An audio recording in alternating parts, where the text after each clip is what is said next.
welcome. Hi, I'm Shelby Sutter with Hightower Las Vegas, and we are back for another segment of our Community Spotlight series. We created this series to showcase a few of the organizations in the Valley that are doing some really good work out there, and this is our chance to highlight it for you so that you know what's going on. Today I have my friend Morrigan DeVito here. Hi, thanks for joining us. Thanks for having me. Of course. I'm so glad you could make it. We've been trying to plan this for a few weeks, so I'm glad that you could make it. The stars aligned. They did. Morrigan is the Director of Education and Outreach for the Red Rock Audubon Society. The Red Rock Audubon Society is a bird conservation organization. So today we're going to talk a lot about why that matters for us here in Las Vegas.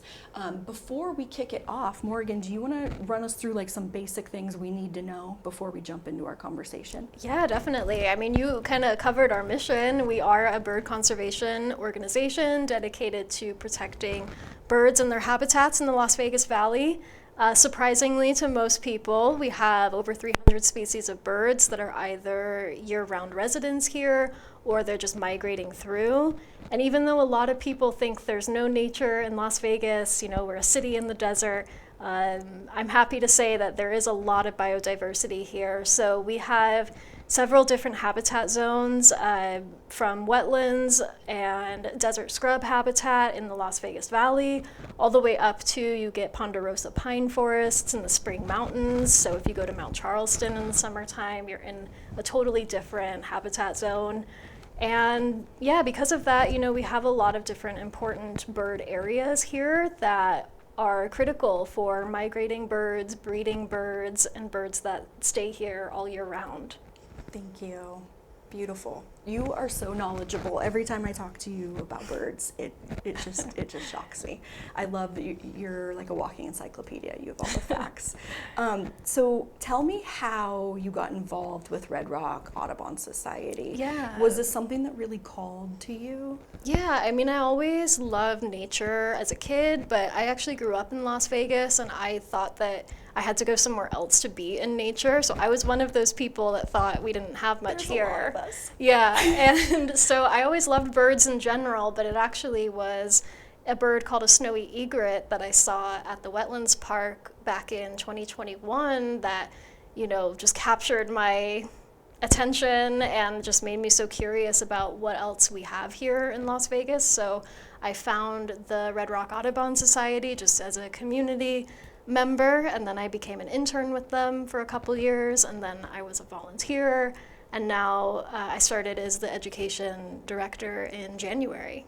Oh, that's awesome. Yeah. That's awesome. So, I mean, I definitely think you're in the right seat because every time I talk to you, you're so passionate and you get so animated and excited telling me about, the conservation efforts and what's happening and different things that people can do. I mean, you really like to educate people about this. Yeah, that's definitely my passion. I think for me it is what I think we need more of in the world. Like, I think a lot of people are interested in nature, they just might not even realize what they have there. So I think that's really common here because it's so hot, and Yeah. if you live in the urban area and you never venture out, it really seems like a concrete jungle. Oh, right? definitely. Yeah.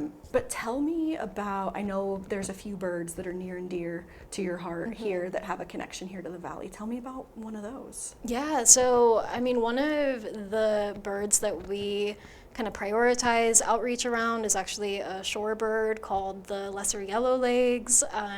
We really care about this family of birds. Like I said, it's in the shorebird family, so essentially they have long legs, they maybe feed on the shoreline for invertebrates like worms and flies and snails to eat.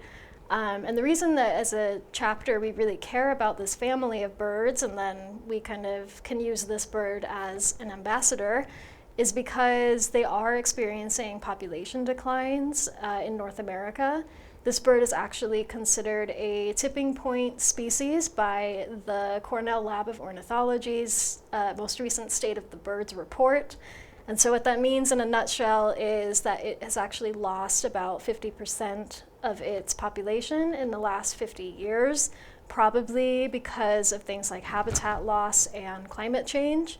but they actually come to Las Vegas for a couple months out of the year, and we have really critical habitat for them on their migratory route. So they will actually breed all the way up in Alaska and Canada in the boreal forest, and live up there in the late spring and summer months, and then they migrate down thousands of miles, sometimes as far south as Argentina. Others might spend that time in Central America or Mexico. And, you know, having the habitat here for them is just really crucial so that they have a spot where they can rest and refuel. And they literally shrink some of their organs to make that journey. And so it's just a really epic bird that we have here. And so I love pointing it out because, you know, walking by it might look kind of plain, but, you know, that bird has been places that, you know, I've never been to and many of us may never even go to. That's so cool. That's so cool. How long is that bird with us? Yeah, so they usually start to arrive here, I would say, around March, and then they're probably taking off right about now. It's late May. And then they'll probably start to come back around September and spend maybe a month. We do have some that might spend the whole winter here in small populations, but generally they're being pushed further south. Okay, very cool, very cool. Yeah, oh, and I just also wanted to say you can find them at like the Clark County Wetlands Park, Cornerstone Park in Henderson Bird Viewing Preserve. So this is one of our like regular birds that we might see on our bird walks. Very cool, very cool. I'm glad we got the picture of it too. Yeah. So now we know what we're looking for. Yes. Tell me about some of the things that individuals can do.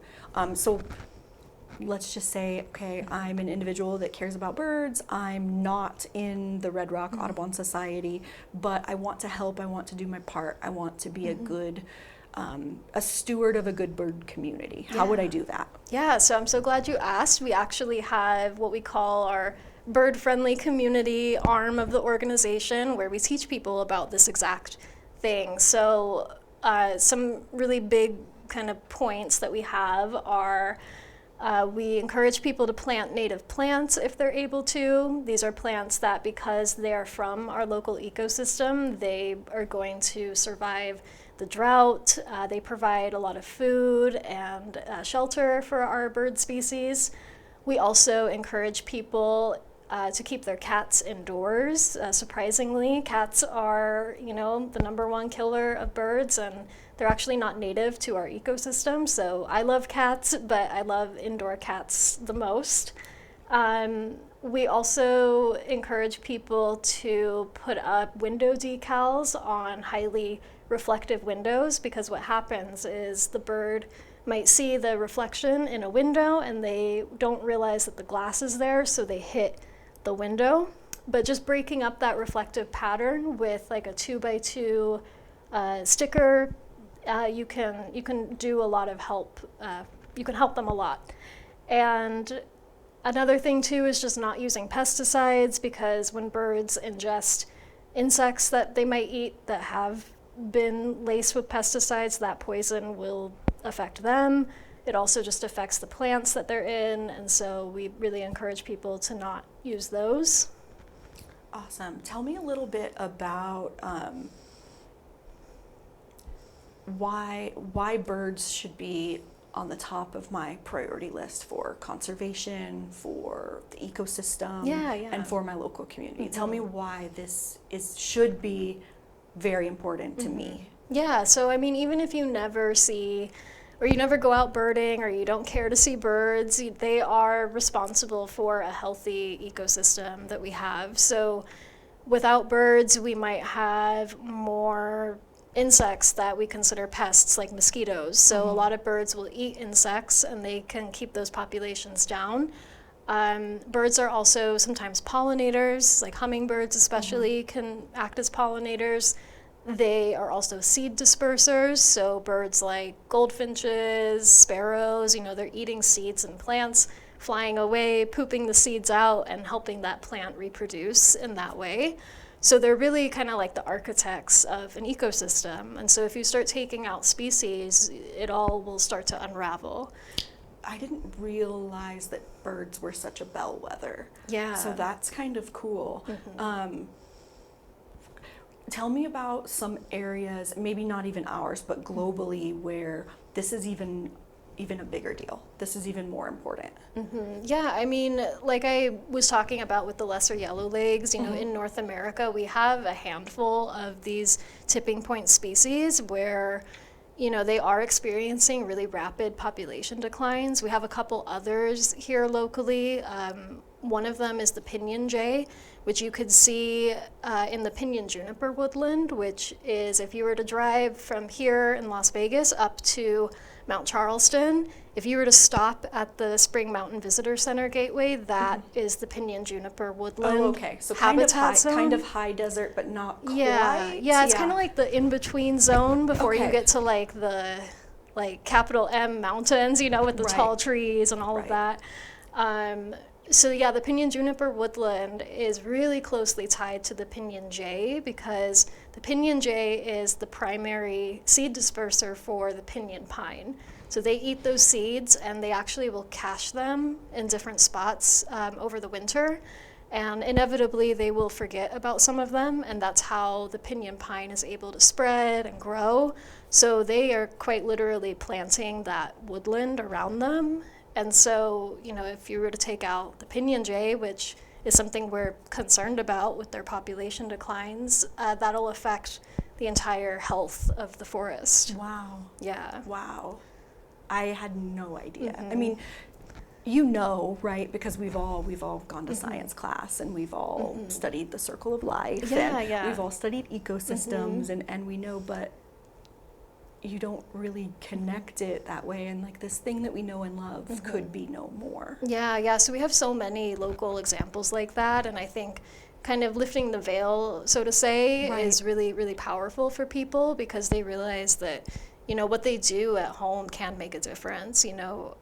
While, you know, international conservation is important, like we have to take care of where we are as well. I mean, I didn't know, like you educated me on those window stickers and how much they could help, and, you know, planting native shrubs and bushes and things like that. So, I mean. And I'll also say too, I mean, for a lot of us, myself included, like, you know, I grew up always knowing about climate change, and I would often feel like so overwhelmed by like, you know, what can I even do to make a difference? But learning these local examples has been very empowering, and it is. I was just going to say, it's very empowering when we look at it holistically. Yeah, it's such a huge problem, and what can I do, right? But I mean, to your point, decals on windows and native bushes. I mean, those are little changes that I could do tomorrow. Which is very cool. Yeah, and I feel like, I mean, birding is so great because it is like beneficial for our mental health. So you're able to just enjoy being out in nature while also helping what you enjoy, and it's just like a really nice feedback loop to like encourage people to still care and be present and, you know, see what else is out there. I love that. We have to be the change, right, that we want to see. So I love that. So talk to me a little bit. We're almost done here. And we did already put up how to get involved up there with the websites and the calendar of events and the volunteer site.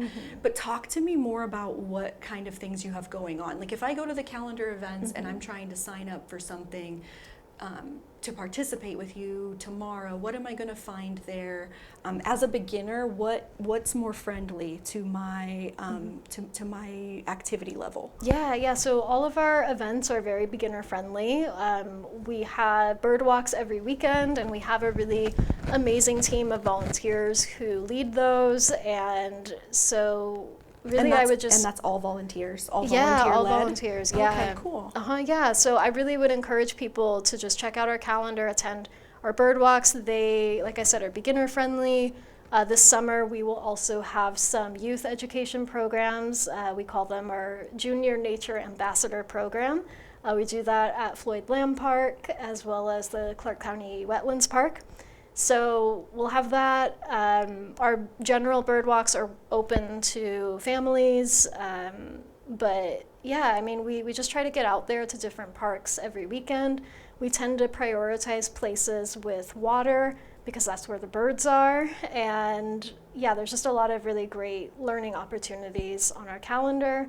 And then if you're interested in volunteering for us, we really, really appreciate our volunteers. We wouldn't be who we are without them. They lead our bird walks, they table at community events, they lead our youth education programs, and all this other stuff.